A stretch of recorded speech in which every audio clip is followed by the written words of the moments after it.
Welcome to Phonogenics 101, a Riotboy production hosted by Jeremy Gloff. The podcast where people who love music discuss albums track by track. Please hit subscribe, and if you'd like to support this podcast, patreon.com/Jeremy Gloff or Venmo @Jeremy Gloff. And now, on to the music.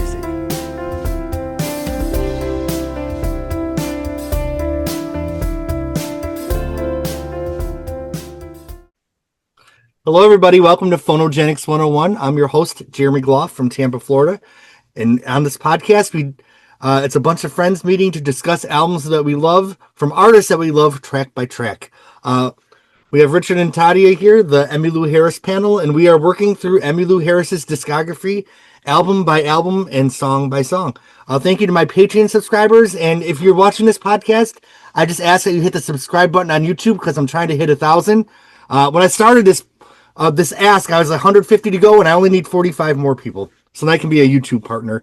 And then hopefully I can quit one of my side jobs because I work like 8 jobs. But we still do the podcast. So, gentlemen, how are we doing today? Good. Yeah, I'm good. It's a lazy Sunday. Here in Norway, we have like the Monday off is a national Christian thing. Oh, okay. So we have 4 days off now this week, so it's pretty good. Perfect. Well, I know last time we kept you up like really late, so we won't do the same thing today. We are working our way through now 1980s Emmylou Harris. We got through her classic period in the 70s. And the last album we talked about was Evangeline. It was a really interesting discussion about an interesting album. It was a lot of outtakes and stuff that was kind of cobbled together.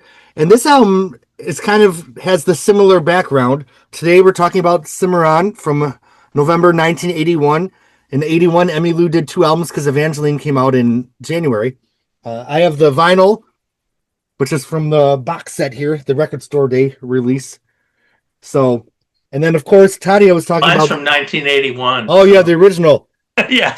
Eminent Records did a reissue with this nice slipcase in the early 2000s that has a bonus track. So if you can track that down, it's great remastering. It is. So Richard, I always like to start these Emmylou podcasts because you were a fan of hers. Did you buy this album when it came out in real time? I did buy this album when it came out in real time. And I have to say, I must not have listened to it a whole lot back then when it came out because, I don't know. I mean, I was 26 when this album came out. I had a 1-year-old child, there was a lot going on. But when I came back to revisit it, just Friday night when I listened to it again, I was really pleasantly surprised by the quality of this album. I really enjoyed it, and of course, I was really pretty well familiar with the Don Williams duet on the Townes Van Zandt song because I had that duets CD. I played that quite a bit when that came out, but yeah, I mean, I was always a loyal Emmylou fan, but I really don't think I listened to it a whole lot when it came out. But I really like it now. So it's interesting because I feel like as music fans, a lot of times we'll like buy every album as they come out, but there's a lot of things I buy that just sit on my shelf. I don't even listen to them, and then sometimes I'll years later or whatever I'll visit them because I'm a completist. I have to buy everything. So, Tadia, I know that you really started exploring Emmylou in the 1990s. And what was your initial reactions to this album when you finally picked it up and got to this one? Yeah, well, I remember that this album, I didn't have the LP until later because, as I said, in the 1990s, LPs and LP players were not popular anymore, and the record stores had started to remove LPs. So I actually found this CD in 1992, I think it was, released on CD in Australia. No. And it was an import CD, and I got my mother to order it online in a catalog. Remember those catalogs? Yeah, I sure do. Yeah. It came, and I loved the album the first time I heard it. I didn't know, I remember when I got it, I didn't know how many albums she had released. There was no like fan club with a list or anything of what albums was released, but I remember liking it. And understanding now later that she released Evangeline and then this album, that most of the songs are leftovers from other projects they have been pre-recorded earlier. I would say that when I heard it, I was like, this is more country than Evangeline. Yeah. It is Definitely. Yeah, the first Evangeline was more rock folk music. Sure. This one is more folk country music. So I think that the songs that in this album fits more together than the previous album. Right. It has like of the red thread, so to speak. I also think there's a lot of songs that are recorded with the last iteration of the Hot Band, the one with Frank Ricard and those people. So Yeah. I think there are a number of tracks that probably come from the same session, as far as I can figure out. Yes. Is this the first time that Hot Band was featured that much on a record? Because I know they're on Last Date is the band there. Oh, they were. Yeah, that was the. Yeah. So I don't. Yeah, it might be Richard that you're right there. I also see that on this album, the White Girls are doing backup singing on a lot of the tracks, and Ricky Skaggs is there. Yeah. And we know that Ricky Skaggs and the Whites were in Emmy's band from 77 to 1980. Mm-hmm. Yeah. So I'm guessing that the vocals that are put down here are from the sessions from those years, Yeah. Well, there are some that are clearly from other sessions, like Last Cheater's Waltz, for instance, has it has the White Girls on it and Ricky Skaggs too, and Emery Gordy. So I think those are from earlier, probably. Yeah. Yeah. But it held together as an album, I think, better than Evangeline did as an album. And we didn't go over it in the last podcast, but what do you think prompted her to call the album Evangeline and then this album Cimarron? She just took one, she looked over the list of songs and just picked one. Do you think was anything strategic about the titling of the albums? Well, for Evangeline, I mean, everybody knew her performance from seeing the Martin Scorsese film that came out in the film came out in 78. Mm-hmm. And so that was, I mean, when I saw it, I said, I immediately, when I saw the album, when it first came out, I immediately thought about that film, because she did that on a soundstage. She wasn't actually at the last waltz. Okay. Yeah. And as I think I said last time at our last podcast, I really like the band with Emmylou Harris's version better than the one that's on the album. Right. But well, I feel like so I think for that and for this one, that it comes from the first track that we're going to discuss, Rose of Cimarron, which is a polka song written by their pedal steel player Rusty Young. So I'm not sure.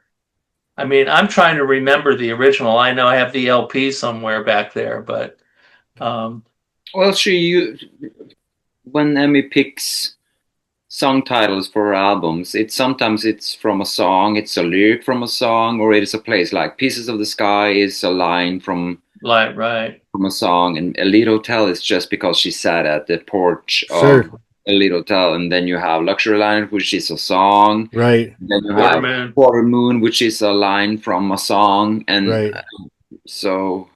But Evangeline and Cimarron, it's pretty cool song titles, isn't it? Yeah, and I think these albums are kind of like weirdly like a set. They came out in the same year. They're both outtakes, but to me they're very different. I feel like Evangeline, we had a little bit of that synthesizer. There was a little bit of that 1980s coming through. I felt like her look was kind of like urban, like especially the back cover, like it was very urban. This album, we kind of have almost like she's wearing like almost a Native American top. Yeah. With her poncho and all that. Yep. Yeah. This album to me feels very like, even the lyrics, like the campfires burned out. To me, this album feels like kind of like when you walk into an antique store and there's just that beautiful smell of like age and wisdom and the past. And doesn't this album just kind of have that wispy feel too? I don't know. Yeah, it's sepia, It's sepia, the tones of nostalgia. Right, and that permeates through the whole album. So, for two albums of outtakes, these ones really hang together as a body of work. And again, like Evangeline, and the reason why she had so many songs in the can was because she had been pregnant and she had been recording and recording and recording. And Emmy, her producer at the time, Brian Ahern, he said in an interview that they were usually, record a lot of more songs than that would go on an album, so they had songs to pick from, Right. Mm-hmm. So there was always some leftovers from each album that they would keep, in case they wanted to release it or re-record it or whatever. And now they end up as bonus tracks on the CDs, the ones they didn't put on albums. Right. Right. Yeah. And that might be why there's not as many bonus tracks from Emmylou, because they did the Evangeline and Cimarron, which would have been bonus tracks otherwise, but they became their own albums. Mm-hmm. All right, so 1981.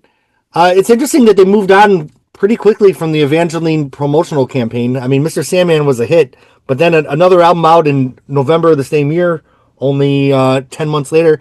Back in the day, like Pat Benatar had one album a year. People would just keep cranking out the albums. I kind of wish it was still like that now. But now you have to wait a long time between albums for artists a lot of times. Yeah. So what do you guys think of the album cover? Beautiful. Yeah.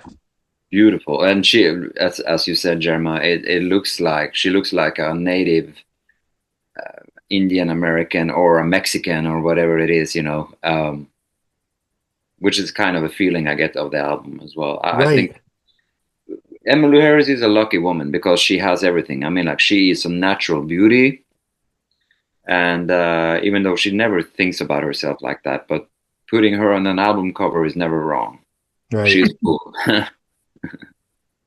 Yeah, and she has a naturally beautiful voice too. She has everything. Yeah. Well, this was a pretty successful album for her, wasn't it? It had 3 top 10 country hits. Mm-hmm. So what were they? I forgot to look those up this time. That's interesting as well, because it is an album that sold pretty well and it has those hits in it, but I sort of feel like it's almost like a forgotten album. It is. Yep. Despite of being popular. I just feel like she has these huge peaks in her career, like Luxury Liner, and then later on Wrecking Ball, like these huge albums that are in everyone's like top 500 albums of all times. So an album like this, even though it had hits, might get forgotten just because of the huge impact of some of the other albums. But this was a hit album. I think, Richard, the hits were If I Needed You, Born to Run, and one of the Tennessee songs. Was it Waltz or Rose? Oh, Tennessee Rose. Tennessee Rose. Tennessee Rose, yeah. Yeah. And the fact that she plays those songs still to this day. Mm-hmm. Mm-hmm. In her live sets. If I Needed You and Born to Run is almost there every time. Yeah. And she has started now also to play the Ian and Sylvia song. Spanish is the Loving Tongue? Yeah. Yeah. Well, I remember the Ian and Sylvia version. That was because they were, God, I loved Ian and Sylvia so much. I mean, they are so underrated. Yeah. For all the listeners listening to this podcast, check out Ian and Sylvia. 4 Strong Winds in those songs are just, such a good feelings to those songs. All right. Well, shall we go into the song by song discussion of Cimarron? Yes, sir. Sure. All right. So the album opens, of course, which is basically the title track, Rose of Cimarron. It was Poco that did the original? Uh-huh. Okay, I did listen to it this morning when I was on my way to breakfast, and it's a little bit, I feel like the Emmylou version is a little bit more subtle, a little bit more melancholy. I prefer the Emmylou version. I love opening the album with this. It's, we got used to that like fast opener in the 70s, and then I Don't Have to Crawl was kind of like that 80s with a little synthesizer. This is once again kind of a different kind of feel to open an Emmylou album. It has the banjo and it just kind of rolls along almost like a tumbleweed. I mean, I just Yeah, I agree. It sounds like a train. yeah, it's like a slow moving train in the afternoon. I, I, I can speak for my behalf. I would say that, I'm glad that she did it this version because I've been listening to the polka version as well, and they are different, and I love that their version as well. But I'm glad that she did it in her own way. She Right. usually does it in her own way, so she has this thing about with doing a song, it turns into an Emmy song. Yeah. Oh yeah. Oh yeah. Yeah. It's a great production, and this is the first time I would say that I noticed that her voice had changed. Yeah. Her vibrato is slow. It used to be very fast, but here you can hear that it's starting to slow down, and from there on, it would change more and more and more. It doesn't have the breathiness of the later vocal performances, though. Yeah, no, that's true. That's true. Yeah. But it is a good song, and I love the harmonies on it because it gets bigger and bigger. Yeah. At the end of the song, you can hear the full choir almost. It's growing the longer the song get into the song, it grows. Which is her and Herb Peterson, so they do the background vocals. She overdubbed it all with Herb Peterson. Yeah, good vocalist. He's good. Yeah, and I feel like the lyrics, like the campfire's cold and dark now, just kind of sets up the tone of the album. Just like, just kind of ashes blowing in the wind, and it's dark. The moon's out, the stars out. It's to me, it just feels like you're out in the desert, kind of like on a train track at night. The stars are shining, like under the western stars. Yep, under the western stars, and that. When an Emmylou song can conjure up a vision, it's a good Emmylou album right from the beginning. Also, you're prepared for it by the cover too. I mean, it's the mood of the cover is captured in the very first song on the album. Yeah, and that was she also toured this album as well. She did that with oh, sorry, my tongue is not working too much. Whiskey last night. Evangeline, she toured that one. She also went on a tour for this one, the Cimarron tour. Okay. If you go on eBay, you will find, the tour books for these tours. And the Cimarron tour, she had beautiful photos from these photo sessions from this album. And she's actually standing there out in the desert in that poncho on the tour book. Under the Western Stars, as you said. See, I'll have to look it up. And I almost feel like they did a disservice to the album by, had they not said it in the press releases or whatever, we never would have known that these were outtakes. Because I feel like you hear an album of outtakes, you already have an assumption. And our assumption on Evangeline was kind of an album of outtakes a little bit, but this one doesn't feel like it to me. And had I never known, it might have changed how I approached the album, and maybe everyone else too. No, it's true. It feels like they were recorded to be recorded for an album. Yeah. And the sequencing on this is actually pretty masterful, I think. Yeah. When we get to side 2, I'll talk about that a little bit. But I mean, this is an Emmylou album that I go back to a lot. There's many times I'm in a certain mood for Cimarron, and I just put this album on, and it's a mood from beginning to end. I mean, there's not a skip on the album. There's one. I don't remember there being a CD of this, but you said you got an Australian one? Was there? Yeah, it was released on CD only in Australia until it was released later. And where'd you get your CD, Jeremy? It was reissued in 2001 or 2000 on Emmylou's label, Eminent, that did the Spy Boy album. Oh, okay. So this and Last Date. And Last Date. And if you haven't got that album, if you haven't got this remastered album of Cimarron, you should get it because it's much better than any other release of the album. Yeah. Oh, okay. Sound is crisp. Yeah. All right. So any other thoughts on Rosa Cimarron? Good song. All right. Track 2, Spanish is a Loving Tongue. Another one that kind of starts with the acoustic guitar.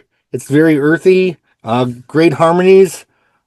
It's from a good storytelling song, and it's an Ian and Sylvia song from Canada. It's actually a traditional song, but they did perform it. The first version I know of is theirs. Right. Okay. But it was written by Mr. or Ms. Trad. traditionally. Oh, famous couple. But it is a folk song, I would say. Yeah. Yeah, it's not, but it is a beautiful song, and I like that song. I like Emmy's version. Oh, I think it's beautiful. Yeah. And the duet is with Faye Sue Starling, so you can hardly beat that. Yeah. Yeah, I don't have a lot to say about this one other than it's a beautiful and it's a great track too. You know, I think Rosa Cimarron's such a great way to start the album. This is a great way to keep it going. Well, it keeps with the theme too. Right. And I have a thing for Emmy's guitar playing. Like many others, I'm sure, I can spot exactly who's playing the guitar when she is playing it. I can hear that it's her way of doing it. And she opens a lot of the songs with her acoustic guitar before the rest of the band joins them. But, yeah, she plays a regular steel string acoustic, and Frank Ricard, I don't know if that's how you say his name, but he plays a gut string. So he's playing. So there's two acoustic guitars, and one of them, hers is the steel string one. Right. Cool. Right. Cool. All right. So track 3 of the album, this was a hit. If I Needed You, a duet with who was it? Don Williams. Don Williams. Okay. You know, it's interesting because, you know, we're moving into the 80s, but Emmylou resisted going like the Joni Mitchell route with the full synthesizers, or even, Linda kind of went new wave with Get Close and Mad Love. But, you know, to me, this album kind of feels like an Emmylou 80s album. It's kind of that 80s, because I feel like If I Needed You, doesn't it feel more 80s and 70s in a way, but it's still not like gimmicky? Well, it's a Townes Van Zandt song that's goes pretty far back. Right. Yeah, it is an older song, and they rewrote the lyrics for this. I know that I have a real bone to pick with them about that, because they changed the most interesting phrase in Townes Van Zandt's version, which is Loop and Lil agree she's a sight to see. Now, Loop and Lil were Townes Van Zandt's parakeets. Oh, and I love that. I love the way he works his pets into the song, and I see no reason to change the words. I mean, so that's my only complaint about it, because the duet is lovely. And that was Don Williams. He was like, when Emmy pitched the song to him, he said, "Loop and Lil, who's that?" No.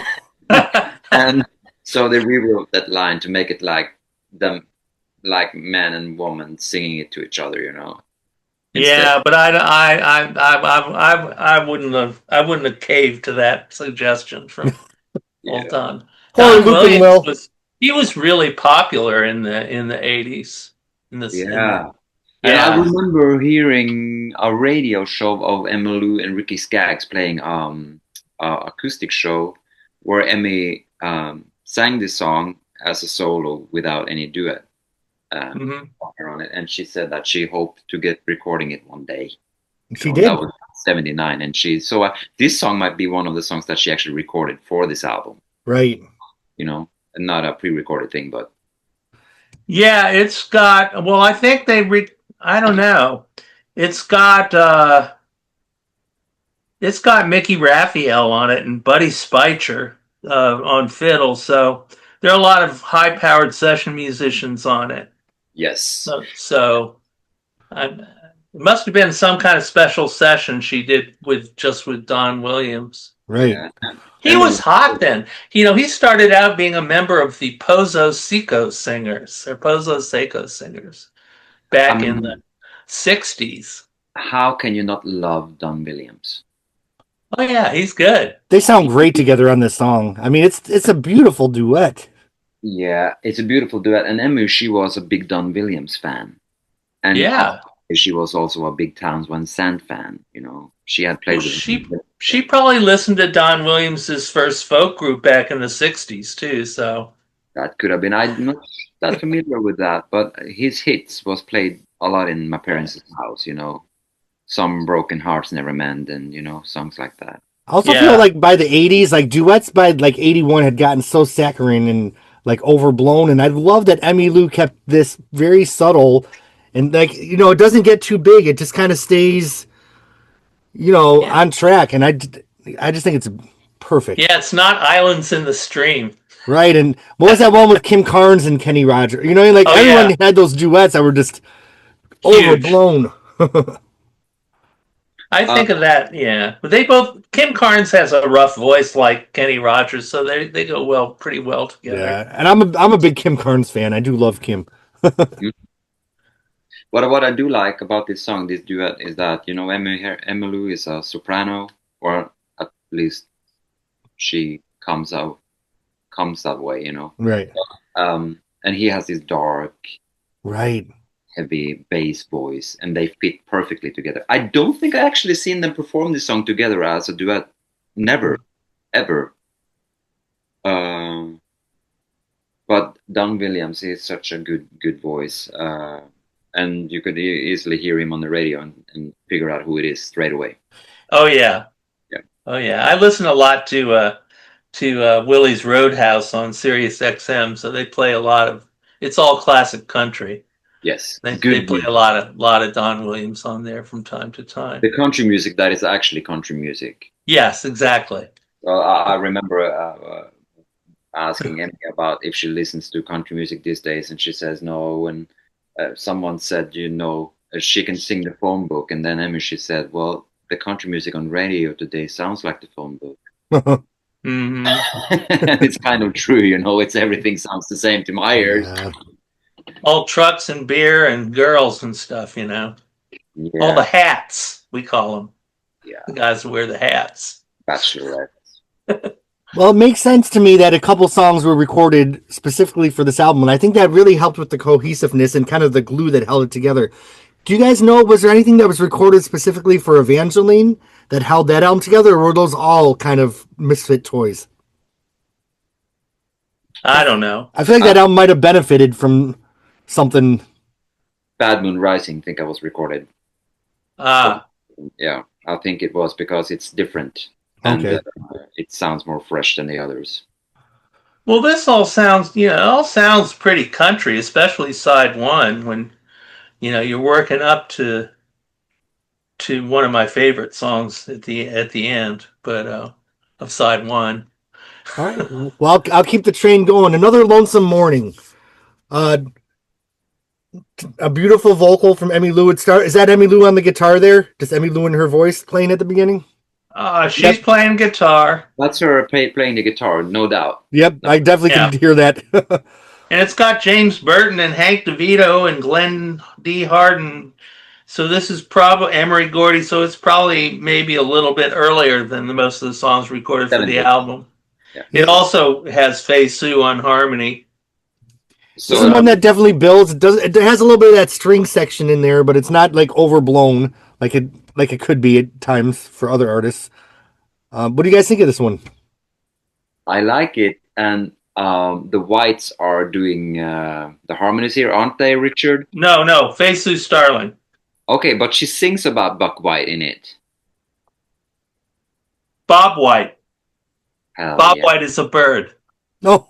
I'm so sorry, I'm Norwegian. That's okay. Oh. It's a Bob. Yeah, it's a Bob White. It's a bird. You can. It's called a Bob White because its song sounds like Bob White. Bob White. Hell no. Do you know what I always thought? Since I learned something else, I thought that she was saying Buck White. That's what This is so dumb. you're not dumb. That's what makes this podcast valuable. We learn the It's it's a cultural thing. You probably don't. You probably don't have Bob Whites in Norway. no. No, they were freezed to death. But yeah, that's interesting. I thought that, oh God, Because the Whites are the Whites are singing on the last Cheater's Waltz, the next one after that. So Oh, yeah, but what I was saying now, this is a song that I tend to not listen too much to. I like it, but it's not my favorite Emmylou Harris song. Hmm. Also, Yeah. I think it's a folk song again. But if you are you familiar with the group the Cox Family?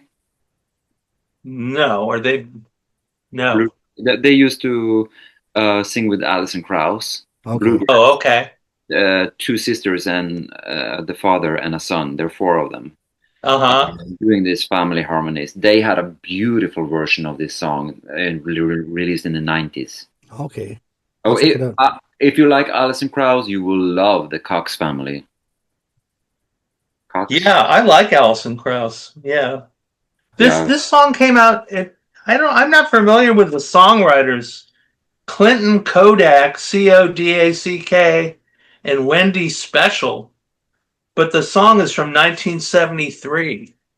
Okay. So, Well, Google it maybe and find the information. yeah, I'll check it out at some point. This is one of those I can see why they would have left it off. Like if it's from the 70s, you know, I couldn't really hear it on Quarter Moon or Luxury Liner. It definitely feels like a little bit of an outtake, but it's not a skip for me. Yeah. Well, they had to be serious about it because they had Glenn D. Hardin arrange strings for it. So Yeah. you don't usually call them the strings players unless you really want to do something with it, I would think. True that. Because they cost money. Yeah. They do. All right. Well, side one ends with Last Cheater's Waltz. And the Whites are here singing. Some great fiddle work on this one, right? Yeah. Two fiddles, both played by Ricky Skaggs. Yeah.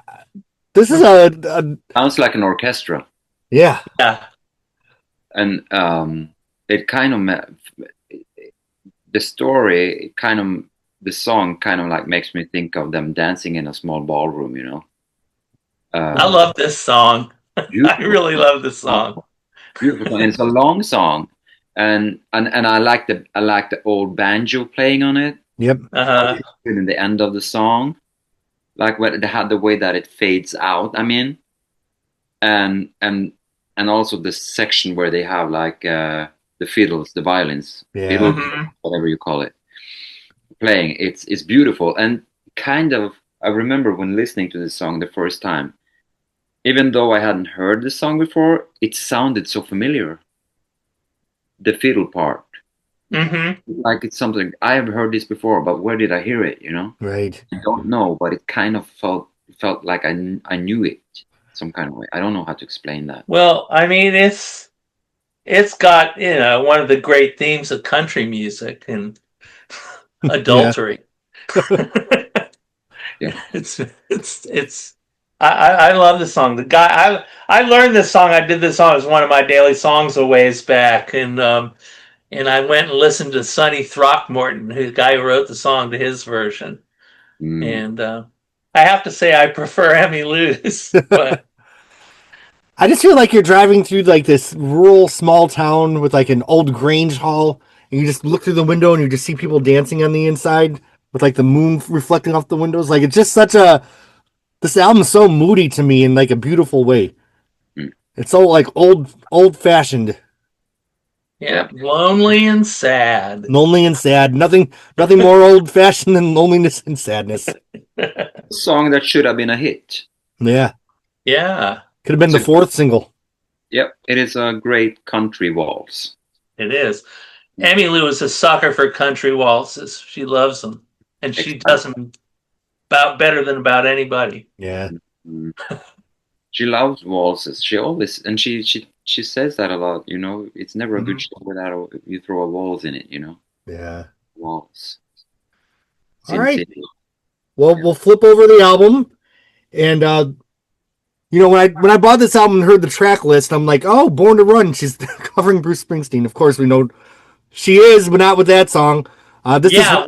Which is why I think that was what I was going to say about the sequencing. I think they deliberately put the price you pay after Paul Kennerly's Born to Run, because for everybody who's expecting Springsteen when they looked at the album.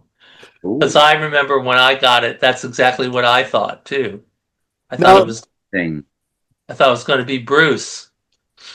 Now listening to Born to Run, and then she had another song a couple albums later that was a little bit similar to Born to Run, right? I can't think of the name of it, but it made me remember 1981 was the year of Queen of Hearts, which I know one of Emmylou's band members wrote that song, but that was very much like 1981 country. Kind of had this kind of. Hank DeVito wrote that, I think. Yeah. He did. Yeah, I think he wrote that. Juice Newton recorded it, didn't she? Yeah. Yeah. Yep. So did Nick Crow. So did Dave Edmonds and Nick Lowe. I think they recorded it too. So I can totally hear like Born to Run and Queen of Hearts being on the radio at the same time. I wish that Emmy had recorded that song. I know. Oh yeah, it would have been perfect for her. That song and also a song called Mississippi, Oh. which was a pop song, but it's a beautiful song. I kind of hear Emmy singing it. I wonder if Emmylou wished that she had recorded it. Maybe I tell her that she have to. Yeah. So Born to Run, Paul Kennerly wrote this? Yeah. Was this his first appearance on an Emmylou album? Yes. Yeah. And at this time, Emmy had worked with Paul Kennerly for the Legend of Jesse James project. Right.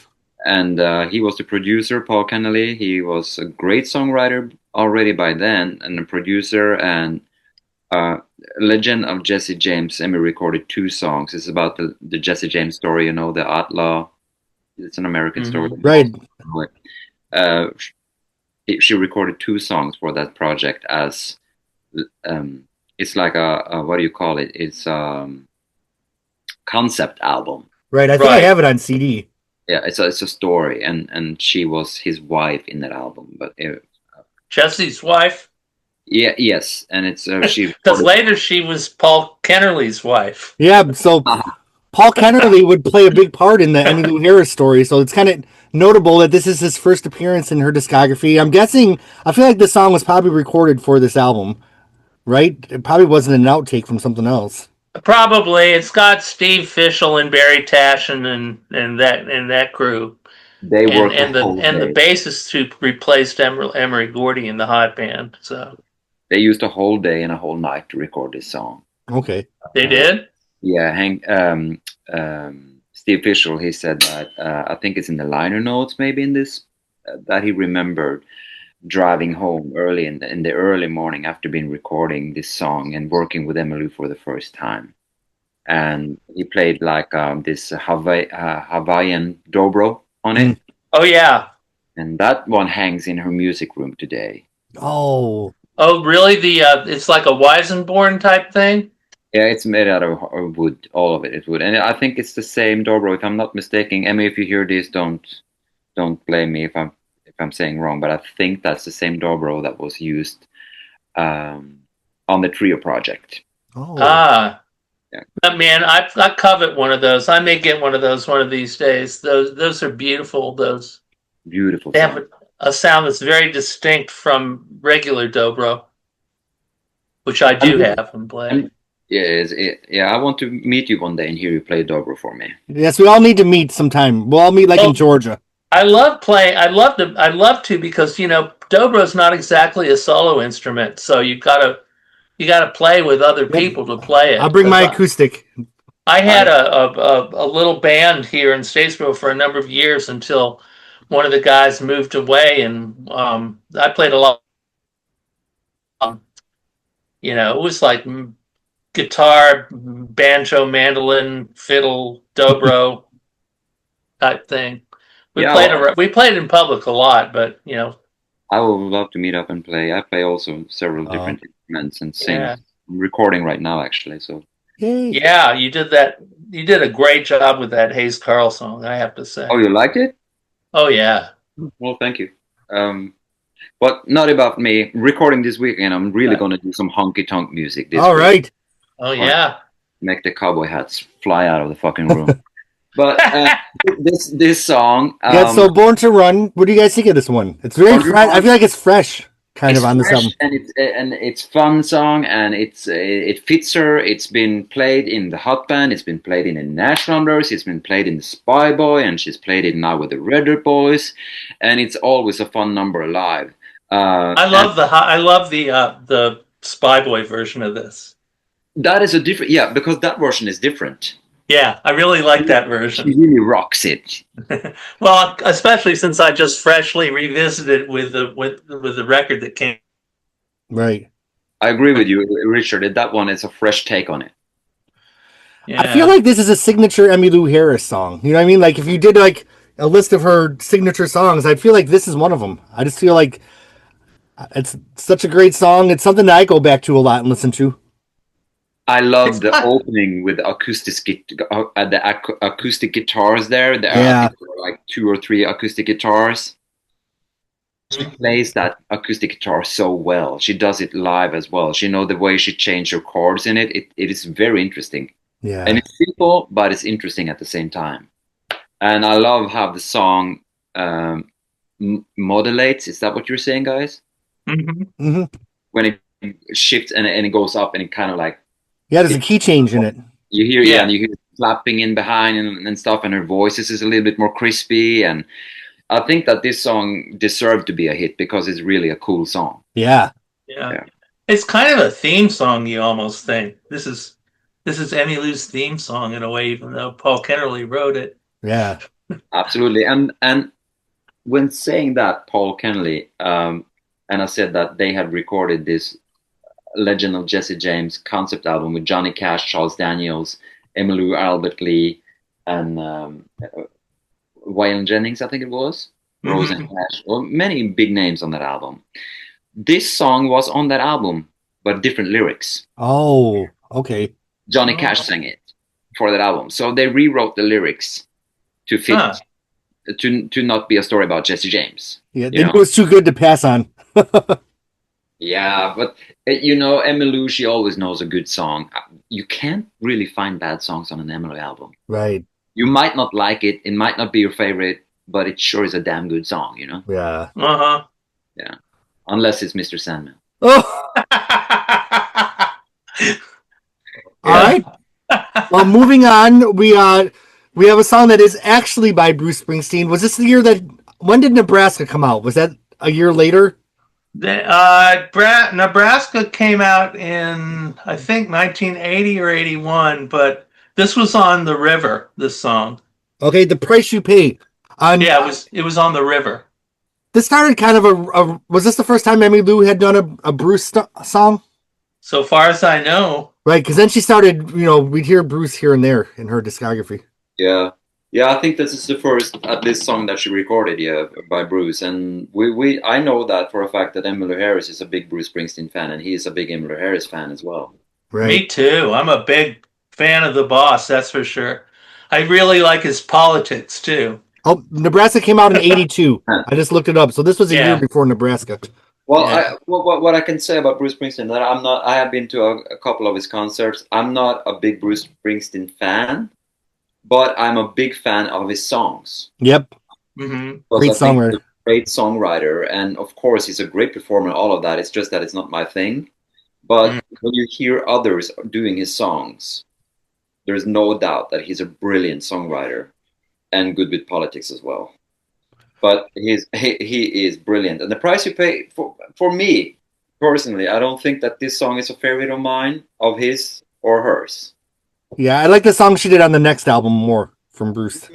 Yeah, but What does she do on that? I don't remember. Racing in the Streets, right? Oh yeah. You know, they're on from the same album too. Okay. So she must have loved that album. Yeah, The River. Yeah. Yeah, well, I was a big Bruce fan. I saw him in '75, right before Born to Run came out, and I paid $2.50 and bought my ticket on the day of the show. Shit. Oh God.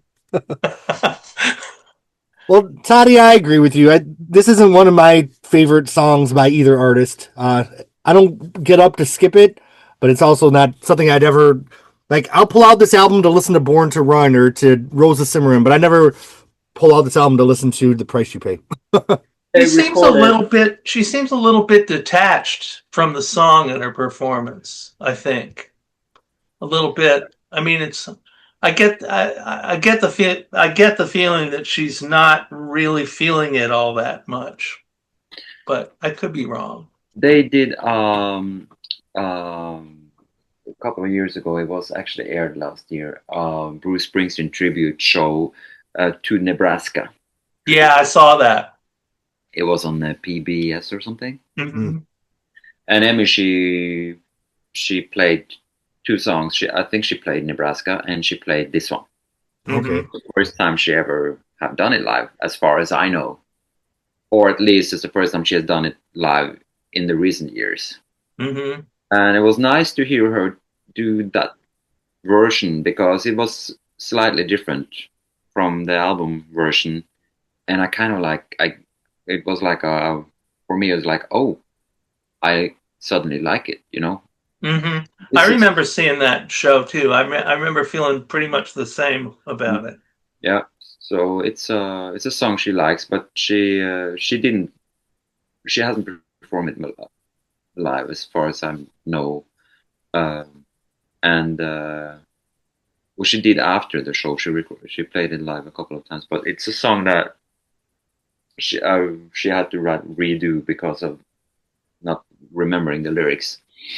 Oh, So if it's a song that, if The River came out in 1980, can we guess that this was a song that was also recorded specifically for this album?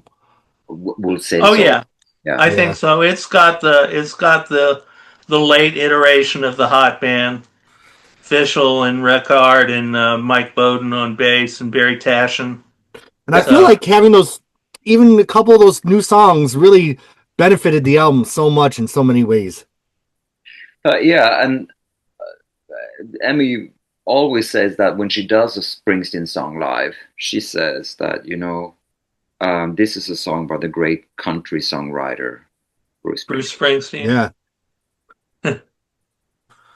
And you know what? When you're listening to country music, modern country music these days, I would say that Bruce Springsteen is a hell of a lot more country than a lot of them are. For sure. Well, they have that big package of something like 7 lost Bruce Springsteen albums that are coming out now. Oh. And one of them is a straight country album. Oh, that made my day. That is really I don't know when it comes out, but it's pretty soon. Come on, Emmylou, listen up, because there might be something on there you need to tackle there. Put out a remix album like Madonna's going to do. So. Yeah, Veronica Electronic. Yeah. All right. Well, moving on. Son of a Rotten Gambler. So is Faye Sue singing on this one with her? No, Emmylou is singing with herself. Oh, Emmylou's doing her own harmonies. Okay. What do you guys think of this one? I love this song. I think it's a hidden gem. Yeah. Yeah. This was first recorded by Anne Murray with Brian. Really? She had a hit out of this song. And it was biggest on the Canadian country charts, bigger than it was in the US. I don't think that the guy who wrote that song, I think I heard that somewhere that he was not really a songwriter, he just wrote this song. Chip Taylor? No, he wrote Wild Thing. Oh. Then I was mistaken. That is another song then. He wrote Wild Thing, I Think I Love You. Oh, that's so funny. I got to know for sure. I like this song better. but this song, what I do like about this song is the fact that she does her harmonies, and I wish that she had done more of that, doing all the harmonies by herself, because she's so good at it, and her voice is so beautiful when she does it. I like that she's singing in the Johnny Cash baritone thing on the first verse here. I wish she had done it on the second verse as well, but then she changes and she goes up and she sings high instead, Right. But I love the verses more than the chorus. Yeah. It's a beautiful verse. Melody is beautiful. Yeah.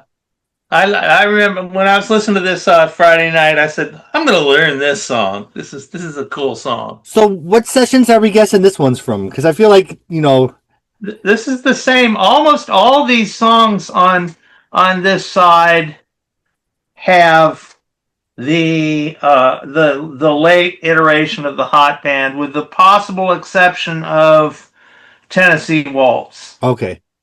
But even that was probably recorded for this album, since it has Paul Kennerly playing one of the guitars. Interesting. So I would say pretty much all of side 2 seems to have been recorded around the same time. So I feel like it's a shame that it was framed as like an album of outtakes, because it feels very fresh to me and so as cohesive as her best albums. Yeah, I think so. I think that I was thinking of it as a piece with Evangeline, which is probably one of my least favorite of the albums that we've talked about. And this one, I said, no, this one is really good. So that was just an aberration. The one Right, so I feel it's like justice for Cimarron. It's like we need to start a hashtag because there's no reason to even talk about this as an album of outtakes because it's not. Like it's you know it's its own body of work that's just as strong as some other stuff, and I feel like it kind of tainted how I've always approached the album. And I'm stopping that right here. I just think this album deserves better than it's ever gotten. Yeah, I agree with you. I agree with you. All right, so Tennessee Waltz. We're waltzing again. We have the album closes out with 2 Tennessee songs, which I thought was always kind of interesting. What do you guys think of Tennessee Waltz? It's a classic song. I mean, you can't get more classic country than the song Tennessee Waltz, right? One of the biggest country songs of all time. Yeah. Patti Page had a huge hit with it. She was the first songwriter. It's a P.B. King song. P.B. King, great songwriter. I mean, Tennessee Waltz has been played and sung by so many artists through the years. I think everybody knows it. And she does a good job. She does a good job on it, and she strips it down only with some. Yeah, with and she sings her own harmony on this one too. I know that Emily loves this song. I was at a show in Thirds and Lindsay in Nashville, and me and Emmy was sharing table that night, and a girl walked up. She was not professional, but she walked up as she was allowed to sit in with Vince Gill, who was playing there with the Time Jumpers. And she did Tennessee Waltz, and Emmy, she gave them a standing ovation. Oh, that's sweet. It's like, yeah, it's a good song, and I love the version here. It's not though the song I listen the most to when it comes to Emmy's song. The reason for that is because I heard Patsy Cline doing it. Okay. Oh yeah. Patsy, she did a radio recording of the song in 1963, just 2 weeks before she passed away. And once you have heard that song, you can't go back. Right. Yeah. Yeah. Well, it's hard to beat Patsy Cline, even if you're Emmylou Harris. Yeah. Even if you're Emmylou Harris, I mean, Patsy Cline, that voice still is the best voice that has ever been in Nashville. Yeah. Yeah. All right. So then we move on to the last song. We're still in Tennessee, but Tennessee Rose, which was a hit from this album.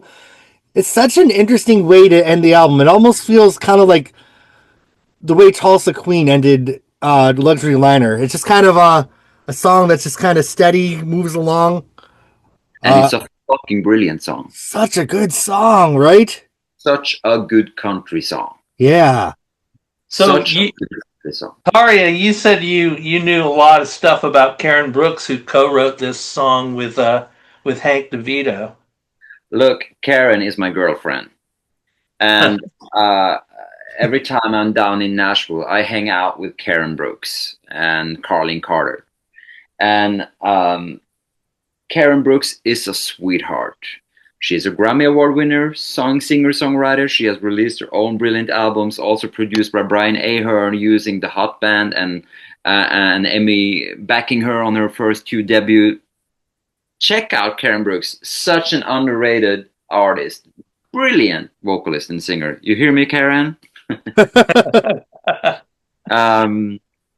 She wrote this song about Johnny Cash and June Carter. Oh. One night, June was taking Johnny's car, and she was heading down to town. And Johnny Cash was always worried about June driving. Not because she was a bad driver, but he was always worried when she went out on her own. Oh. And they had a house in Tennessee, and she would take the big Cadillac, go down, I think somewhere in Nashville or something like that. And he was worried about her, and he told her about that. Be careful now, you know I love you. And Karen, she was looking all of this happening and stuff, and he said something like, "Remember, you were my Tennessee Rose," or something like that. And from that, you know, she got an idea. It was like, hey, that's a good song title, you know. And of course, she got Hank DeVito, which was also playing steel guitar in Emmy's band in the 70s. And he plays on this one too. In this one, and they wrote this song.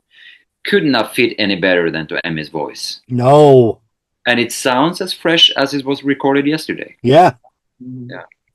What a great way to end this album. Yeah, it is a song. I have seen a performer performed it live one time with the Nash numbers, and I have to say that it was a pleasant surprise. Different version than what we hear here with the steel guitar, of course, but it's one of my all-time favorite Emmylou Harris songs. I mean, this is just a damn good album. I think all of us, like when we listen to this, we're like, shit. This is a great song, and I had pretty much almost forgotten about it. Yeah. You know, and I'm definitely I'm going to dig into it closer and listen a bunch more times because it is a And good song. if you have if you get the re-release CD that came out in 2000, you will find it in a pretty good price, Richard, on eBay Yeah. or whatever, you know, new unopened. It has a longer version than the original release. Ah, Tennessee Rose, and it ends. It has one instrumental verse at the end of the song compared to the original release with, you know, the steel guitar and the violins and Emmy doing the oohs, you know. mm-hmm. I'm going to get right on looking for it after we get off the podcast. So. And there's also a bonus track on this one. What do you think of that song, Tadia? Colors of Your Heart. Yeah. It's one of the songs that I don't listen to much. Yeah, same here. Emmylou's bonus tracks, I feel like the albums are so strong and such a body of work that I just feel that the bonus tracks rarely work for me. Yeah, I think that "Colors of Your Heart" was a B-side for some one of the singles. Okay. Yeah. But you know, we talked previously about Emmy's earlier albums, which was re-released with extras. Right. Mm-hmm. If I'm not mistaken, Elite Hotel had the live song, or was it Quarter Moon? The Guy Clark song called New Cut Road. I remember that. Yeah. New Cut Road was recorded for Last Date. Oh. Oh, wow. We will talk about the next time, but why they didn't put that as an extra on Last Date instead when it was for that album, you know, and why those extra tracks here and there didn't fit into the timeline or anything like that. I'm curious about that. What were they thinking, you know? And I feel like Emmylou fans are such music nerds. Like, we hear stuff like that. Like, that's not from that era. That, you know, yeah, it has to take like a dumbass Norwegian to figure that out, you know? It's probably some Warner Brothers executive who came up with the idea to put that on because you had to sell CDs to people who'd already bought the CDs once and the albums before that. Right. Probably some clever mind there. Because I never would have bought those re-releases if they didn't have extra tracks. And I bought both CDs. I said, extra tracks. To me, it's like, you know, when they're doing like a re-release with extra tracks and the repackaging and all that stuff, I get annoyed when I see that. Why the hell didn't they use the photos from that photo session in the same album? Why did they pick like 5 years later and put that in? Yeah. You know, why did they like stick to the thing? You know, when you have a Little Hotel, don't put a photo of Emmy from 1983 in it. You know, do the hotel when she wore the whole fucking clothes. You know. Yeah. This picture on the back of the CD, that's such a nice picture right there. Yeah. And she's starting to have like the silver hair there. Do you see that? Yep. And then there's this one in the inlay card. Yeah. So, you know, as we look over Emmylou's discography, there's always such a big, like, you know, halo around the first 5 or 6 albums. Those are the masterpieces. But I feel like Cimarron, to me, might even be a stronger album than Quarter Moon, maybe. I know Quarter Moon had its highlights, but to me, there's some more misses on that album than there are on this one. So I feel like this album, you know, really maybe should be lifted up higher and maybe be grouped with that earlier set more than it is. Because to me, this is certainly no companion piece to Evangeline. It's completely its own thing. No, and this isn't. Do you know why she? By the way, do you know why she dedicated the album to John Ware? Was he leaving the group or something? Because he's still playing drums on Last Date. So I don't know. Yeah, I don't know that one. But yeah, but I'm not sure if John Ware played in '83. Okay. on Yeah. White Shoes. I think that he played that he was leaving because when she did the reel to reel tour, then in '82, that was only like a few honky tonks for recording Last Day. Okay. It might be, but he is in our group, the original Emmylou Harris Facebook group. You can just text John Ware and he will respond. He always responds. Huh. Yeah. Well, tell him to jump on our Last Date podcast. All right. Well, so what do you guys rank Cimarron? Scale of 1 to 10. Emmylou Harris. 9. 9. You see?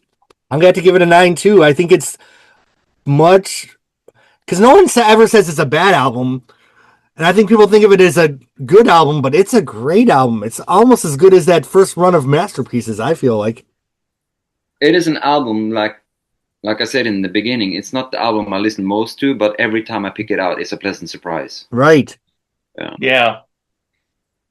I agree. Good album, yeah. It's good songs, and they sound like they was recorded all for the album. It doesn't sound. We're doing Last Date next time, right? Yeah, so let's we'll wrap up the podcast and we'll figure out a date that's one of the greatest live albums of all time. So stay said. tuned. All right, everyone. Well, thank you for tuning into Phonogenics. Make sure to subscribe to the podcast. Thanks to the Patreon, and thanks to my friends for discussing Emmylou Harris. Don't sign off. We'll still talk. We'll see you soon as we get on that Last Date.